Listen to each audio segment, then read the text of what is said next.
Friday, April 18th, 1988. We are now flying towards Inukjuak at the northeastern borders of the Hudson Bay. Hardly ever noted on maps, nevertheless this small village has been the seat of a cinematographic adventure, which will create a decisive change in cinema after doing so with the life of the little Eskimo community.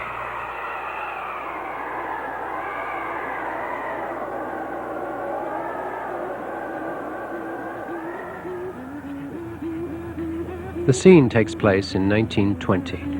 An American of Irish origins decides to go and shoot a film on the life of a small Eskimo group.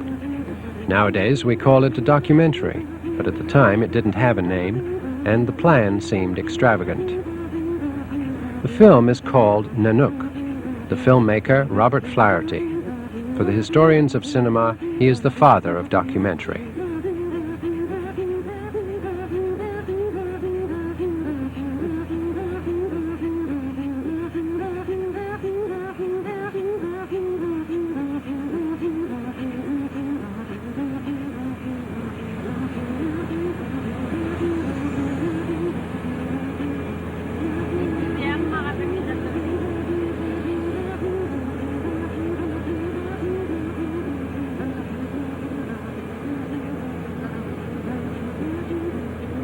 Today we are heading towards Inukjuak, 68 years after him, bringing with us a tape of his film and 70 pictures found in the archives of Réveillon.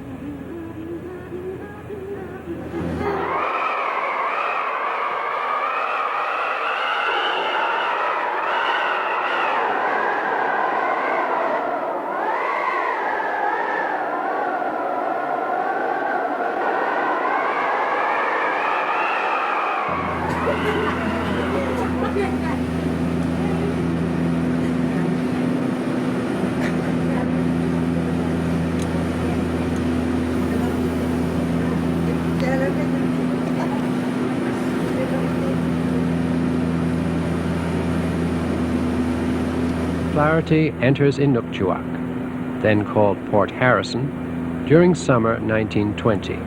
He will stay there a year. He writes in his journal, "On August 15th, we drop anchor at the mouth of the Inusuk River. Less than half a mile away, we discover fastened onto the hillside 5 desolated and melancholy huts, which form the whole of the station.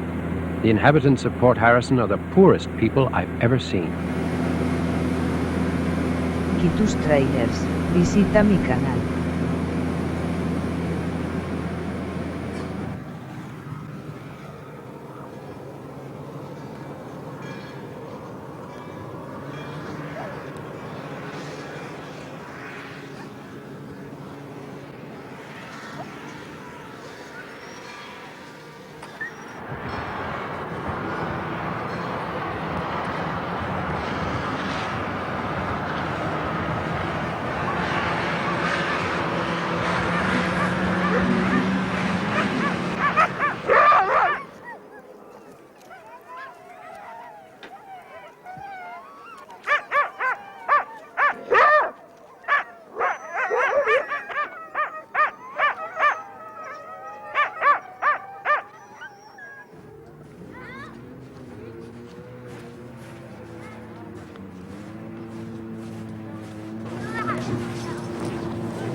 The day following our arrival, the mayor announces on the radio that we are organizing a projection of Nanook. Robert Flaherty, This film of Robert Flaherty was shot towards 1920, a long time ago. Today you're shooting a film on us, but Flaherty's was the very first one. This great film has been seen all over the world. Our friends, filmmakers, come from the other side of the ocean, from a far country.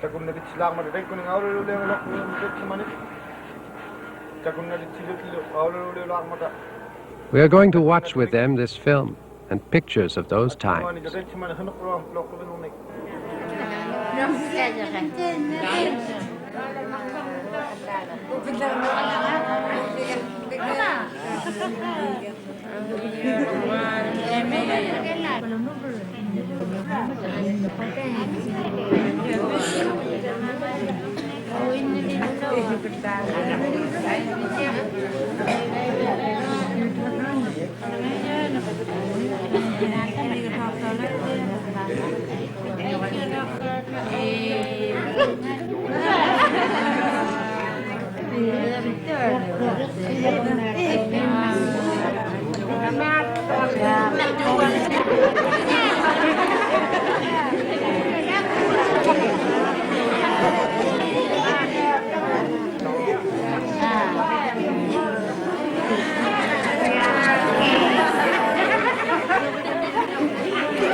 For the people of Inukjuak, Flaherty's film and photos were like a huge family album. It told them about their grandparents, about times already mythical.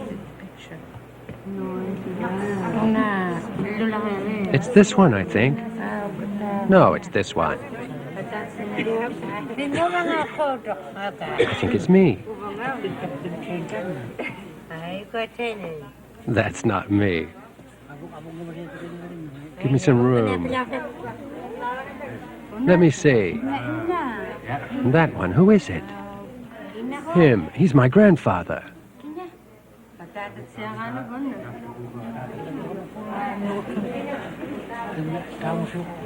Him, it's Tamusi, who lives at Pivernituk.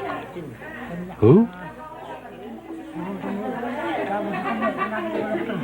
I say it's Tamusi Omak from Pivernituk. It's not Taviti. No, I think it's Tamusi.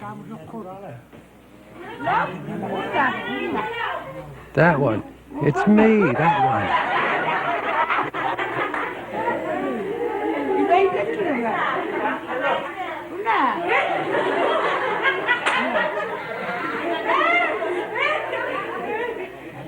Sometime after his arrival at Port Harrison, Flaherty organized a screening of the first scene he shot in order to expose his project to the Inuits of the station.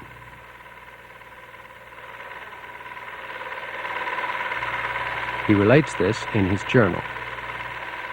The men, the women, the elders, the children, all were queuing to enter into the warehouse's hall. Soon, there wasn't any space left. The station managers switched off the lights. The projector's beam crossed over their heads onto the sheets spread on the wall. Silence. The Eskimos did not understand.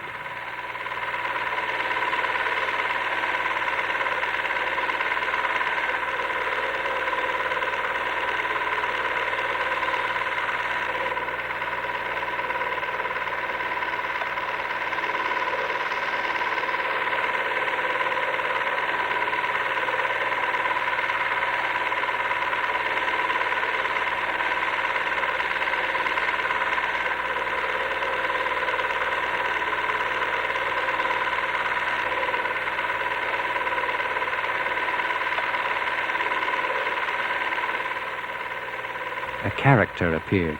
"Look, it's Nanook," shouted the manager. The real Nanook was laughing, feeling awkward.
Moses Naugawak is the manager of the local TV station.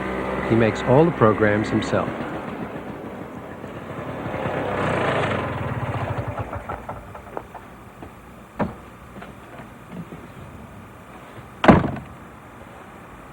I have a videotape here of Nanook, copy of the film, and there are some scenes I'd like to point out that were taken here, right here, around here.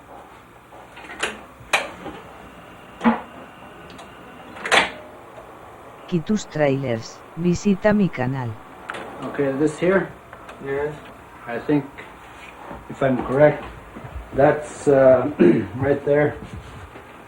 Those two clips Oh, yeah? over there. Yeah. Just it's open water, that's the only difference. Apparently he didn't go too far to make it. For Flaherty, the Inukjuak site turned into a huge open-air studio.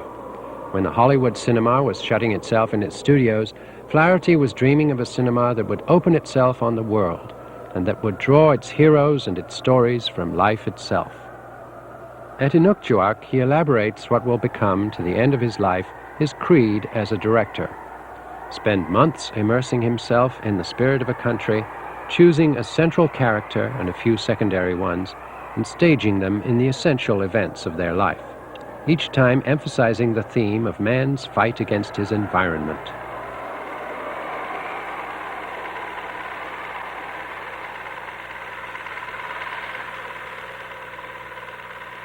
To describe Nanook's life, he will use the writing techniques just perfected for feature films: cutouts, actor's direction, dramatic construction, and when he has no other choice, reenactment.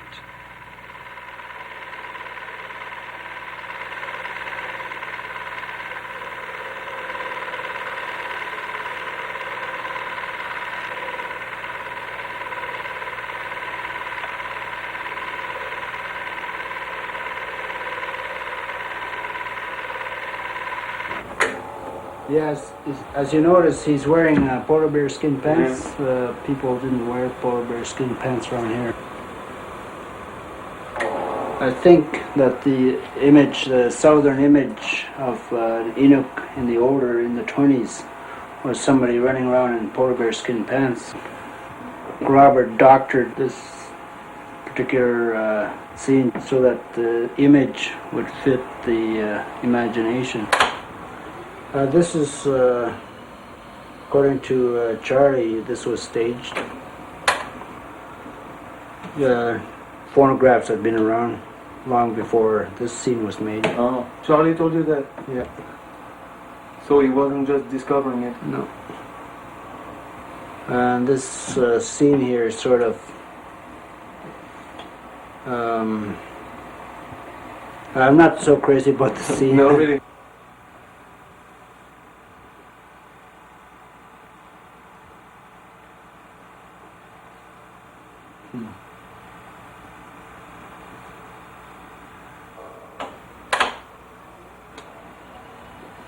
Hold on.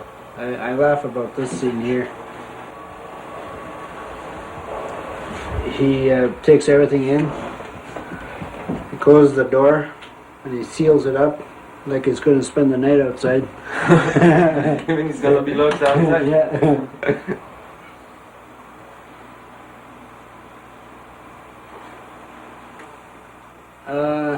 He made a large igloo.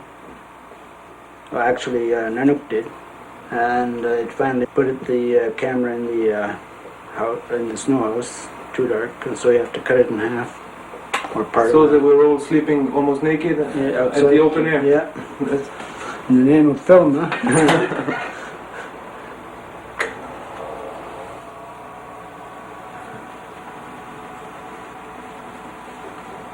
Here's another thing that was staged. Like what? Robert had 2 holes made, a rope going underneath, a bunch of other people Really? pulling at the other end of the rope, yeah. It was not possible for Flaherty to wait a day or two without moving on the watch, as the hunters of the time did. The reenactment he staged was, for the Inuits, the funniest sequence.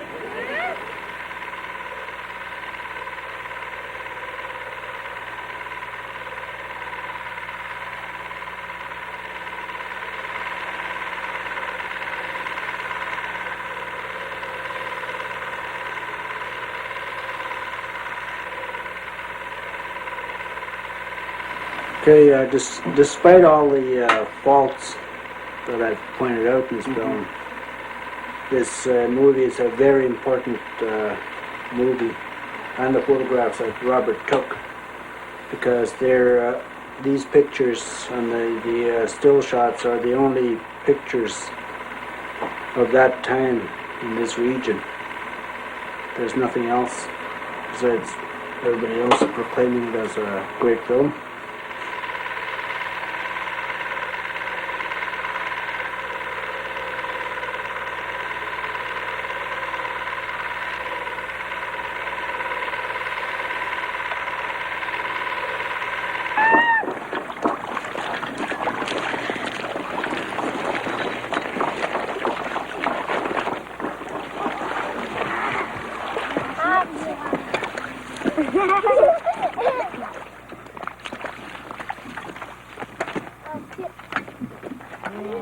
At Inukjuak, the most reliable witness, in the opinion of all, is Charlie Nayumalok.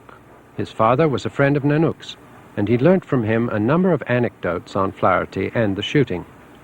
Today, Charlie is unable to speak because of illness. We shot this testimony with a small V8 camera during the shooting in May 1987. Was he given the name Nanook for the film?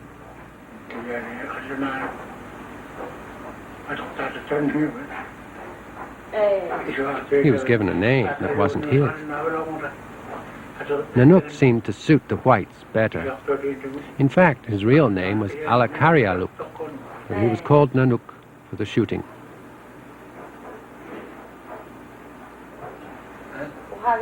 And then,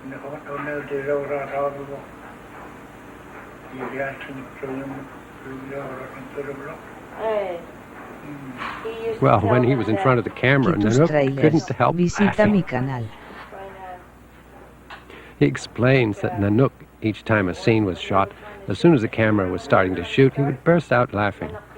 Kept laughing, and Is it true? He laughed during the shooting?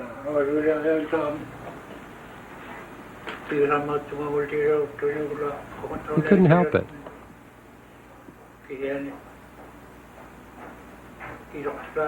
Flaherty would tell him, be serious. He couldn't do it. He laughed each time. He didn't do it on purpose.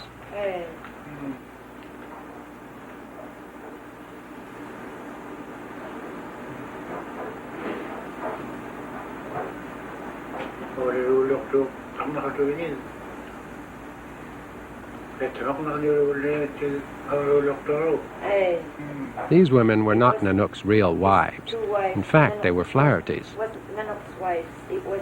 These two wives were not his? Flaherty's. No, they weren't Nanook's wives, but Flaherty's.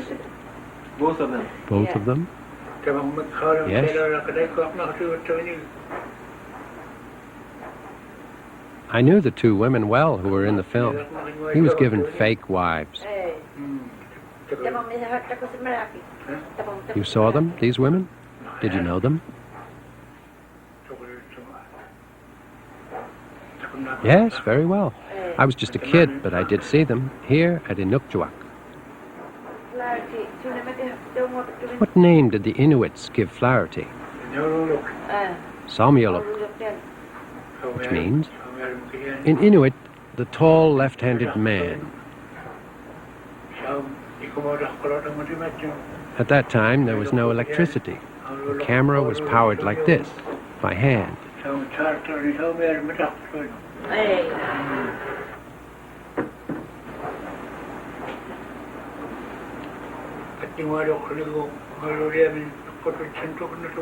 To develop his photos, he plunged the film without grippers directly in the developer.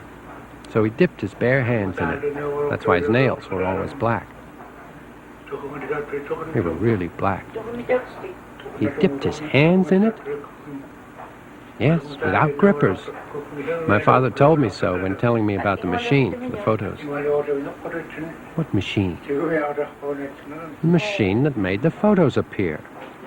We were only allowed to wear reindeer skins, and for the hunt scenes, we could not use rifles.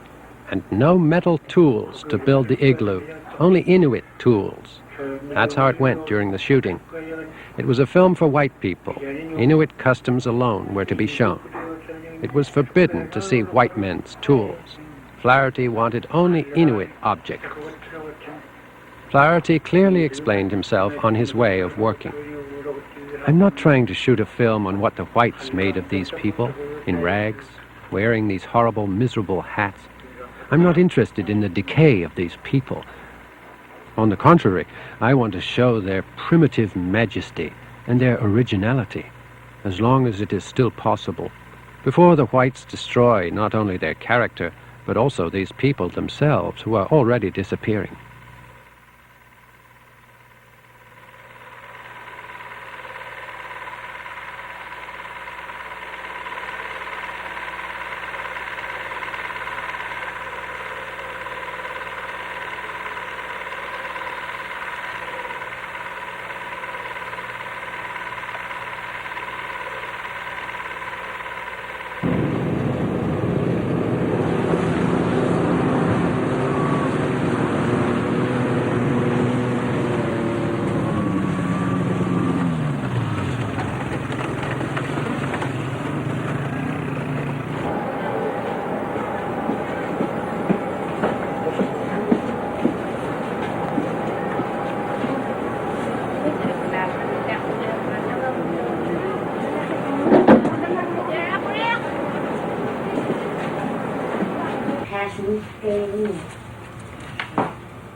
Y tus trailers, visita mi canal.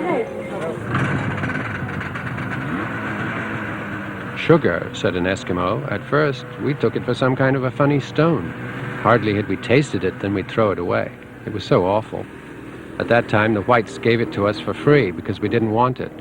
Now that we appreciate it, they sell it to us, and at very high prices.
300 meters away from the dump, Nanook is buried directly on the ground under a pile of stones, as required by the Inuit tradition.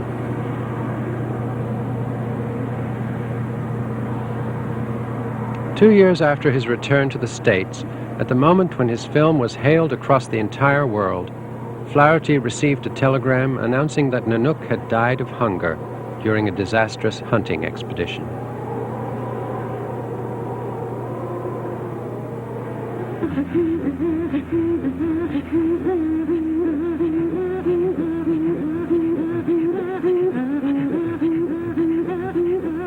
Further south in Hudson Bay exists a group of islands, the Belcher Islands, the biggest one of which was named Flaherty. Before becoming a filmmaker, Flaherty had been a mining prospector in the Canadian Great North. It was in these islands, as early as 1915, that he came to know the Eskimo world better. So we decided to go and visit, to learn what trails the filmmaker had left and how the Eskimos lived there this spring, 1988.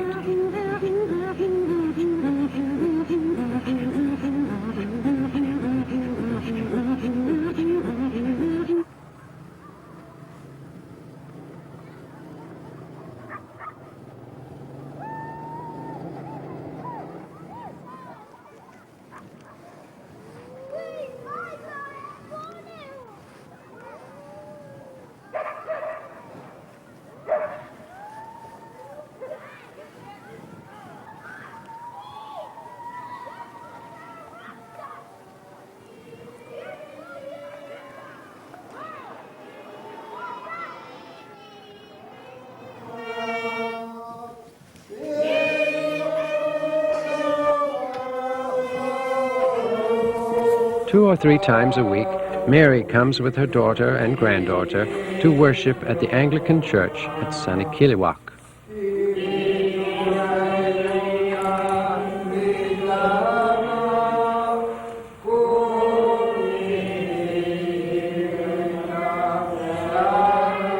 Her husband, Ali, died 2 years earlier. He was one of Flaherty's Inuit sons.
I only found my father's picture. I couldn't find Robert. I only got the book. Okay, can I take a look? Okay. Did he speak to you of Robert Flaherty sometimes? Yes, he did.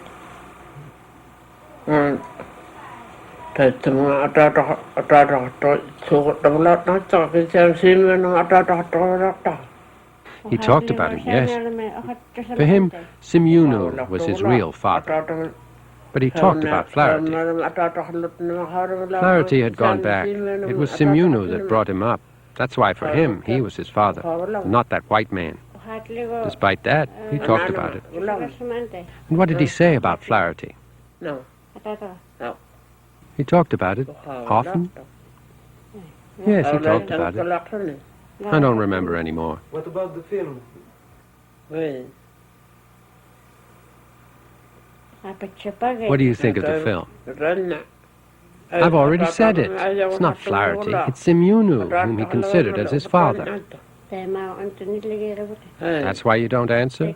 I'm not talking about that. I'm asking you about the film. At At that time, when all these things happened, I wasn't there.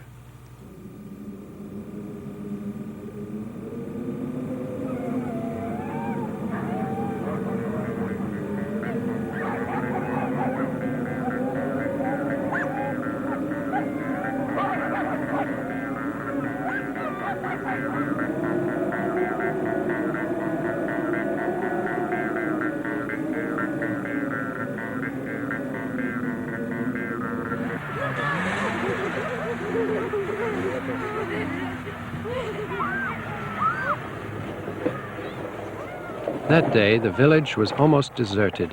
Its inhabitants had gone on a hunt.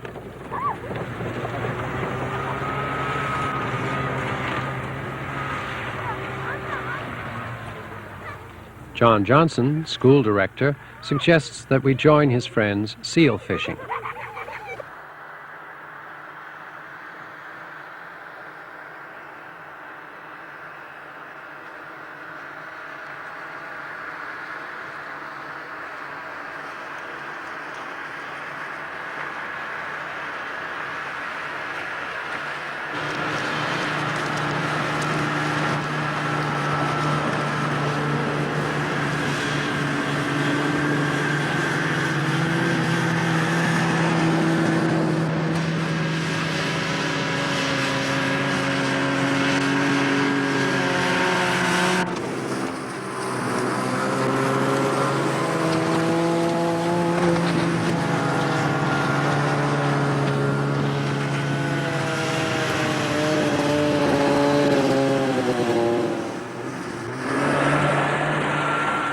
As soon as they had arrived on the hunting grounds, the Inuits immediately scattered on the ice bank, looking for breathing holes out of which the seals could come at any moment.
Quitus Trailers, visita mi canal.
Tastes like chicken.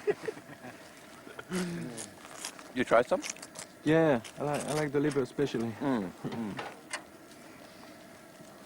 John, I read about the coffee drinking, city dancing, happy teacher. Does it remind you of something? Or of somebody? Maybe Johnny Miko. Are you a city dancer? Happy dancer? You know where I've seen that? At the school? Right. Yeah. I guess it was about you. Yeah, probably. It was from the little kids. You gotta leave it on. Maybe I should take this off? Well, as you like. I don't mind. No, leave it on. They might recognize you. Okay, that's better. forgot.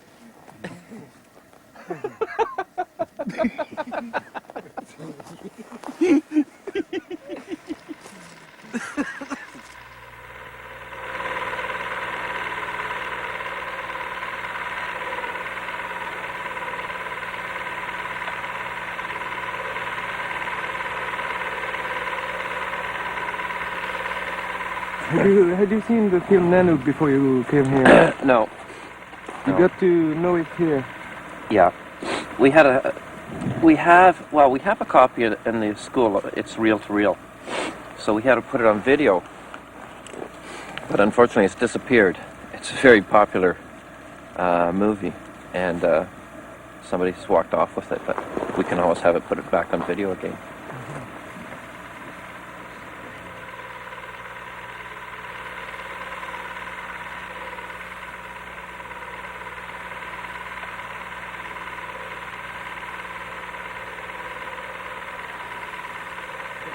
I know it had a big influence in the South.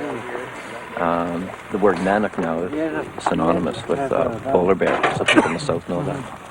And apparently in Czechoslovakia they have, I heard they have Nanook ice cream. And so I came from popularity. And you personally, what do you think of the film? I enjoy it. It's great. There's a lot of humor in it. It's unfortunate that it's there's no sound with it. It's a silent movie, because the sound would have been really great if you could have heard some of the actors. But some of the scenes are hilarious, especially the kayak scene when everybody piles inside the kayak and then everybody comes out again.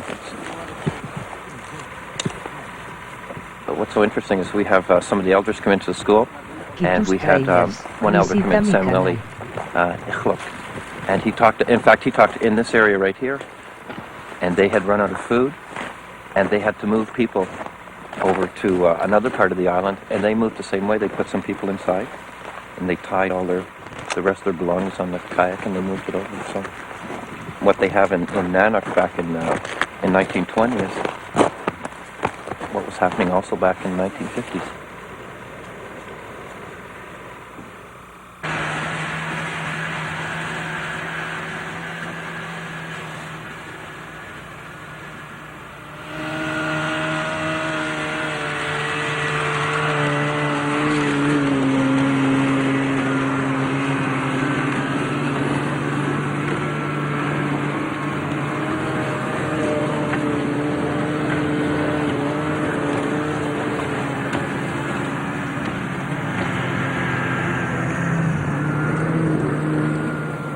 Ichluk? Kali. And a Sunni? One hello has a one. Hey. Not safety.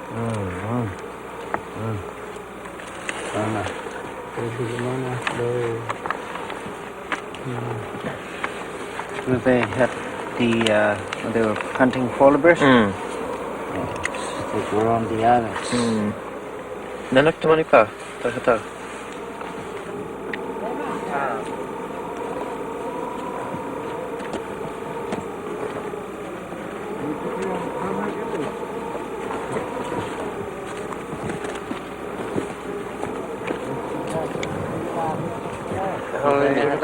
Through here and go down.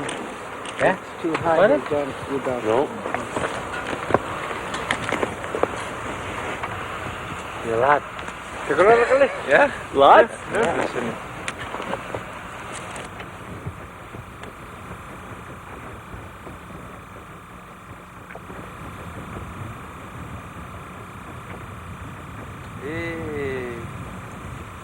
Because of the hunting quotas, John and his friends had to resign themselves to using their rifles just as telescopes and to watch the herd of caribou go by.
All right, students, today we are very lucky because today we have some visitors that come from a continent very far away.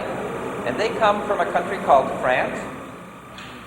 And when they came into the school and they looked at this beautiful school, $4.7 million, they looked at the beautiful facilities and they looked at what the students were doing in the cultural program. Because some of these people don't understand the way that Inuit live now. In fact, many people in the South think that people in the North still live in igloos, still hunt all the time with harpoons.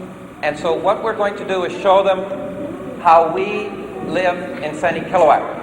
It's very important that we help the film crew when they come in, because 5 years from now, we may forget about what life was like in Sanikiluaq. And pretty soon, you are going to be grandfathers and grandmothers, and you are going to have grandsons and granddaughters in the school.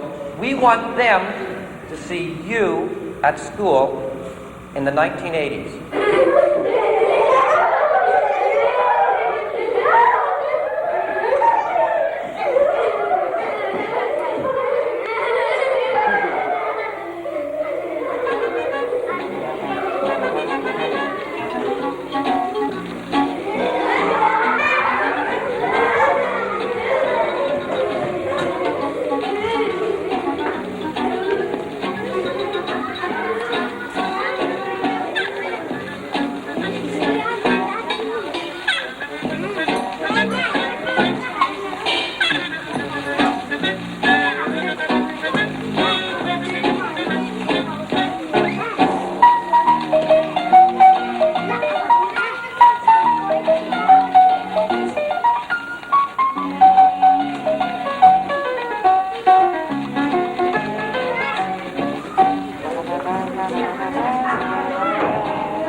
Here we are.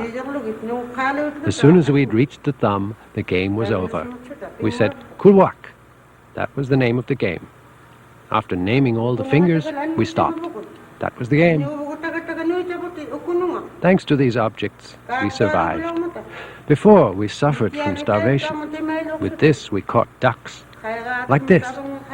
If the ducks came in large numbers, we threw it far in front of us. The ducks fell. We tied their feet together. That's what we did with the ducks that were caught. And with their skin, we could make good clothes. But we always had to start over again. Sometimes they fell on the ground, sometimes in the water. In addition to the Canadian staff of teachers, several Inuits are in charge of the transmission of their own culture to the young.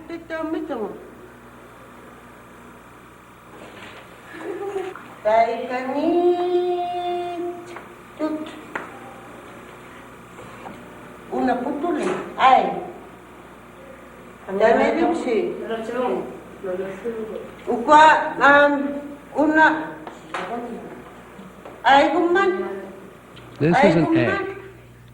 This is an A. These three signs, and pay attention.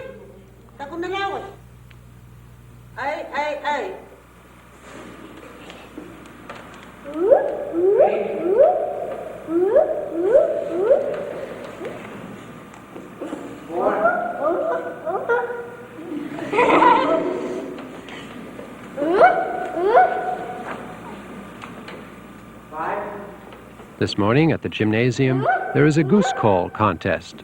It's the cry the hunters make to attract the geese. It is April. They have been spotted in the south.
Tus trailers, visita mi canal.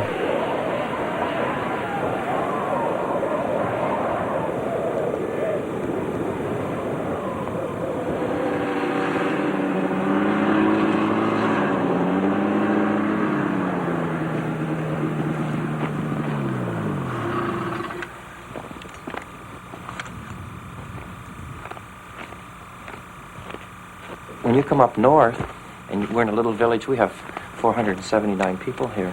You just have to go a half kilometer from town and you're on the land. And it's barren, it looks harsh, it looks rugged, it looks like there's no animals around, it looks like you could never possibly support yourself. But it's rich, it's teeming with life.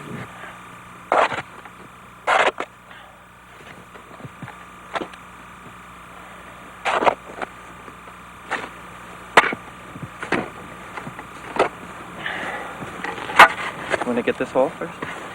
Pardon? Open it up. No, it don't. Want it bigger? Yeah. So, I guess I was always interested in the land when I was down south, but in a different way. I was interested in the beauty and the aesthetics. Up north, you're interested in the beauty and aesthetics, but you're also interested in food. Can you support yourself? And that's very important.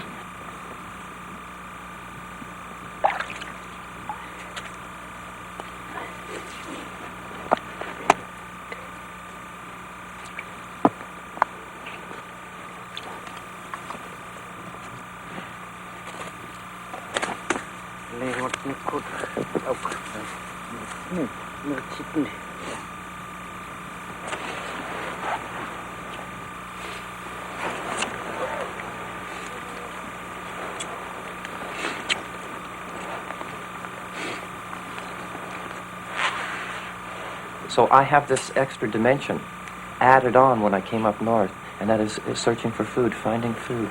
It's all over the place, but you can't see it. Just taking a little walk is very difficult. You have to get with a hunter. You have to get out on the land, and you start learning a lot of things. I've been here for 6 years, and I'm still learning new things. Every time I go out, I'm learning something new. John, who taught you to hunt, to fish, and to leave the land, as you seem to do? That'd be my brother. That's Johnny. That's Johnny. Selling fish nets. Waiting at breathing holes. I didn't think I'd ever get any seals at breathing holes. There's certain ways you have to stand, and you have to orient the sun in certain directions. The wind has to be in a certain direction. And the worst thing is that your knees wobble. And even now, after 6 years, my knees, when I'm standing at a breathing hole and I hear the seal come up, my knees are still wobbling. Do your knees wobble? Last year. So maybe it's a fact of life. I think everything that I've learned is from John about living on the land. Fanny.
Yep.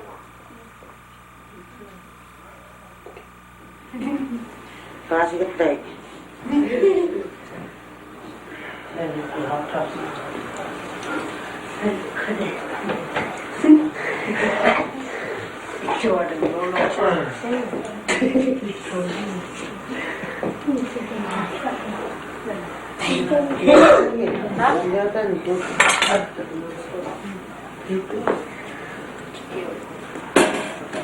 Shooting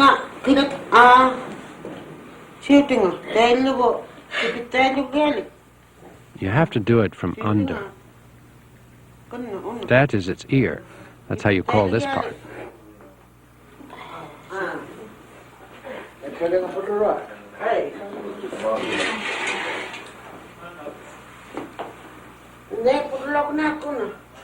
This below has to be very well cleaned. It's one of the seal's openings. Do it.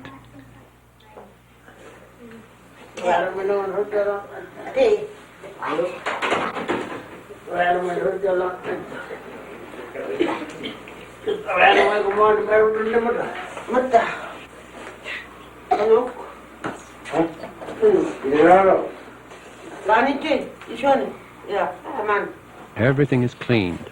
It's done. Is it all right? It's perfect. Anybody want to blow off the lungs? Yeah. Any? Try. Okay, let's see. Pete. I'll put my finger. There's a hole. I'll put my finger in the hole.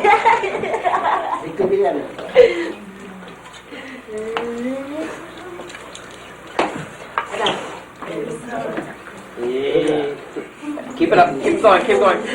Keep it going. Beauty. Keep it going. Keep it going.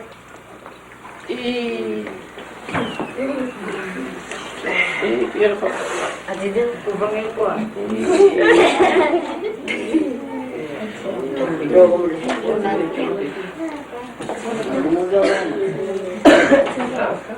Y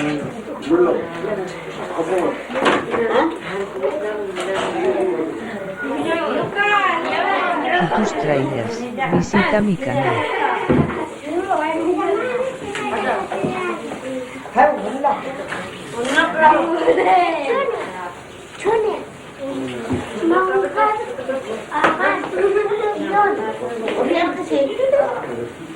You know, a lot of people in the South, they may look at the blood and the dead animal and they'll think that this is an awful situation.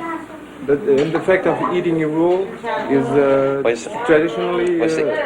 See, this is a southern concept of raw. I mean, we don't think of this as raw. This is seal, and we're just eating seal.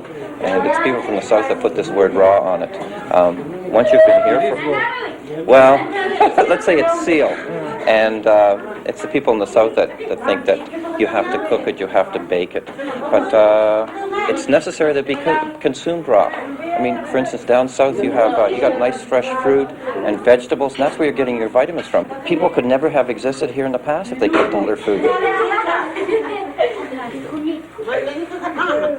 You have to drink the blood. Give me some. What do you say? No. Your pieces are too big. I'm going to cut them. I'm going to cut them. Look at these things.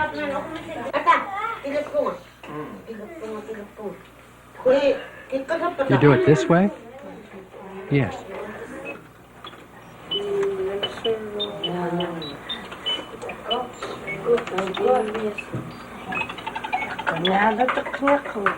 Yeah.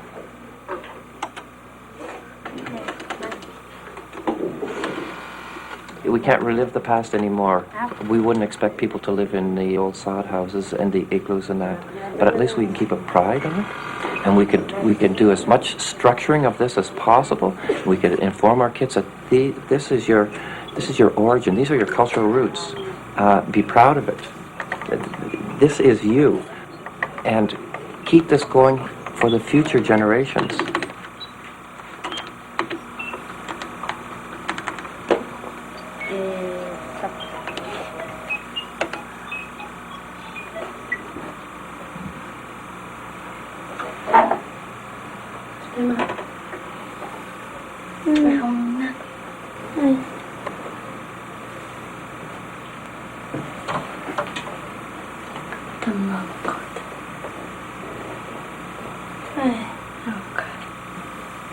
We're looking at life right now in 1988, but life is going to continue on, and culture continues on, and it has to be strong. And we're seeing a lot of erosion of northern values, terminology. A lot of terminology is missing, but we're trying to stop that erosion. We're trying to build up instead of having things dissipate. We're trying to build it up. Hopefully, we'll be successful. I don't know.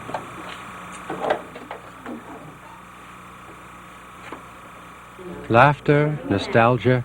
What do the Inuits think of when confronted with the images of their past?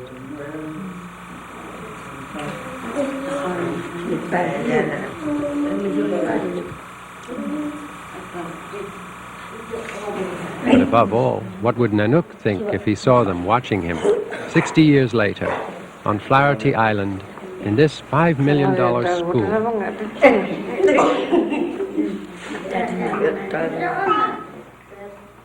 What is the heritage of Nanook of the North?